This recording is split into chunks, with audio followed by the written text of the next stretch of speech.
एक पंडित जी समुद्री जहाज से यात्रा कर रहे थे। रास्ते में एक रात तूफान आने से जहाज को एक द्वीप के पास रोकना पड़ा। सुबह पता चला कि रात आए तूफान में जहाज में कुछ खराबी आ गई है।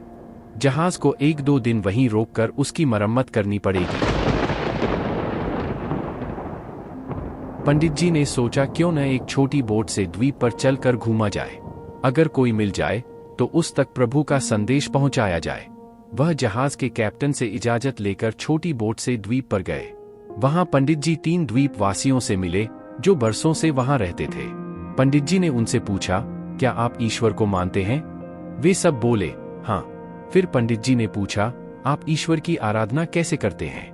उन्होंने बताया, हम अपने दोनों हाथ ऊपर करके कहते हैं, हे ईश्वर, हम आपके हैं, आपको याद करते हैं, आप भी हमें याद रखना।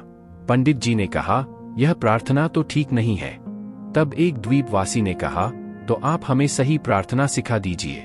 पंडित जी ने उन तीनों को धार्मिक पुस्तकें पढ़ना और प्रार्थना करना सिखाया। तब तक जहाज की मरम्मत हो गई। पंडित जी अपने सफर पर आगे बढ़ गए। 3 दिन बाद पंडित जी ने जहाज पर टहलते हुए देखा कि वे तीनों द्वीपवासी जहाज के पीछे पीछे पानी पर दौड़ते हुए आ रहे हैं। पंडित जी हैरान रह गए और जहाज को तुरंत रुकवाया। द्वीपवासियों को ऊपर चढ़वाया। फिर उनसे इस तरह आने का कारण पूछा। तब वे बोले, आपने हमें जो प्रार्थना सिखाई थी, हम उसे अगले दिन ही भूल गए, इसलिए आपके पास उसे दोबारा सीखने आए हैं। पंडित जी ने कहा, ठीक है, पर यह तो बताओ कि तुम लोग पानी पर कैसे दौड़ सके?